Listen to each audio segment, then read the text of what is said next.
बाबा रामदेव और आचार्य बालकृष्ण को माफी मिलेगी या फिर सुप्रीम कोर्ट उन्हें कोई सजा सुनाएगा, ये अब 16 अप्रैल को साफ होगा। दरअसल भ्रामक विज्ञापन के मामलों में सुप्रीम कोर्ट ने आज काफी कड़ी नाराजगी जाहिर की। कोर्ट ने कहा कि जिस तरीके से भ्रामक विज्ञापन दिए गए कोरोना के समय वो बहुत ही आपत्तिजनक है। कोर्ट ने आज इस मामले में उत्तराखंड सरकार के लाइसेंसिंग विभाग के अधिकारियों को भी कड़ी फटकार लगाई।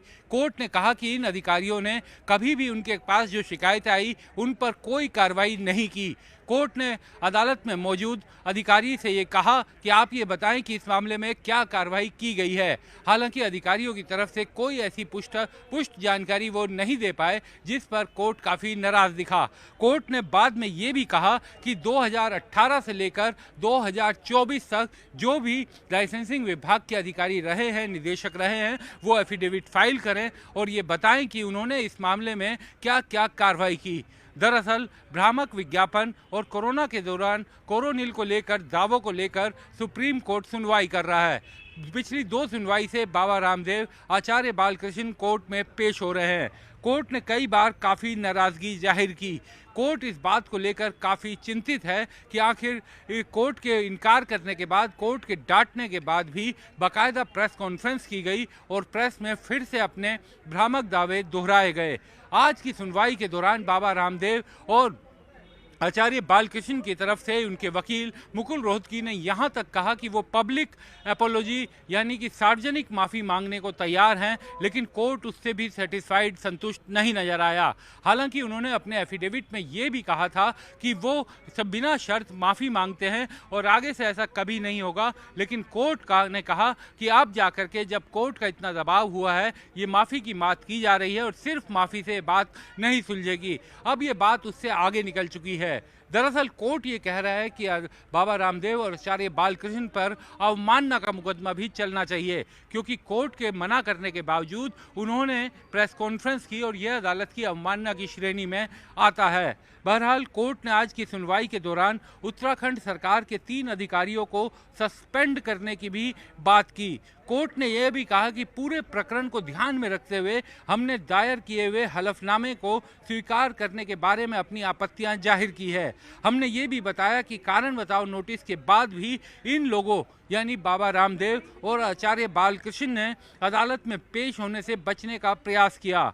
सुप्रीम कोर्ट ने यह भी कहा कि राज्य लाइसेंसिंग अथॉरिटी ने भी आपत्तिजनक विज्ञापनों के संदर्भ में की गई कार्रवाई को स्पष्ट करने के लिए एक विस्तृत हलफनामा दायर किया है, लेकिन हम ये देखकर हैरान हैं कि फाइल को केवल आगे बढ़ाने के अलावा कोई कदम नहीं उठाया गया। किसी भी अधिकारी ने कभी कोई कार्रवाई नहीं की। रामदेव और बालकृष्ण की तरफ से मुकुल रोहतगी ने ये कहा कि वो पब्लिक माफीनामा, पब्लिक एपोलॉजी मांगने के लिए तैयार हैं, उसके लिए भी जारी है। लाइसेंसिंग अधिकारी ने तो बाकायदा कोर्ट के सामने हाथ जोड़कर माफ़ी मांगी और ये कहा कि हम इस मामले में कार्रवाई करेंगे। हालांकि काफ़ी देर तक चली सुनवाई के बाद कोर्ट ने ये भी कहा कि 2 साल पहले आपको चेतावनी दी थी कि इन फर्जी विज्ञापनों की वजह से आपका लाइसेंस रद्द कर दिया जाएगा। 2 साल से फुल पेज के विज्ञापन आए दिन आते रहे और उसके बाद आपने चेतावनी पर कार्रवाई करने के बजाय खामोश रहे। क्या आम आदमी रोज आपके पास शिकायत लेकर जाएगा? कोर्ट ने आला अधिकारियों को भी ये कहा कि अगली सुनवाई पर वो कोर्ट के सामने मौजूद रहे। अब कोर्ट ने कहा है कि 16 अप्रैल को इस मामले की अगली सुनवाई होगी। हो सकता है कि 16 अप्रैल को कोर्ट अपना आदेश सुनाए और उससे पहले उन तमाम अधिकारियों के लिए भी परेशानी हो गई जो 2018 से लेकर 2024 तक लाइसेंसिंग विभाग के अपने पदों पर थे।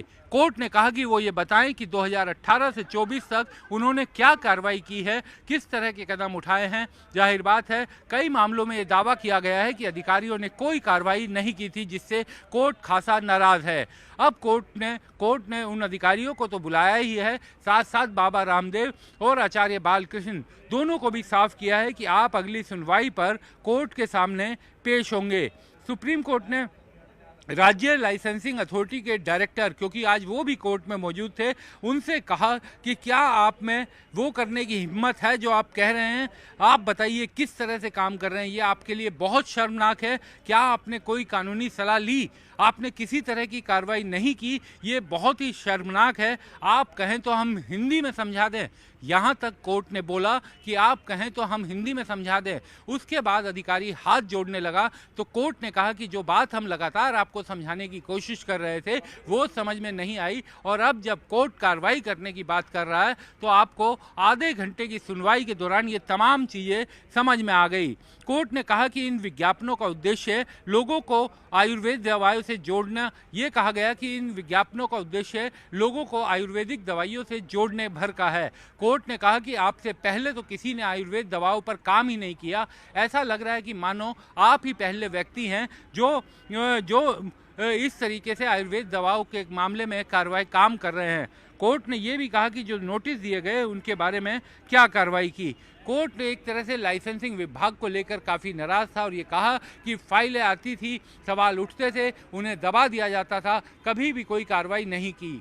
कोर्ट ने कहा कि ये सिर्फ एक कंपनी की बात नहीं है, हम उन तमाम कंपनियों के बारे में बात कर रहे हैं जो इस तरीके के भ्रामक विज्ञापन देते हैं जिसके कारण लोगों को नुकसान उठाना पड़ता है।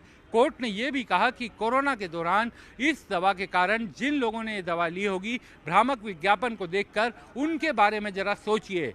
बहरहाल अब 16 तारीख को इस मामले की सुनवाई होगी।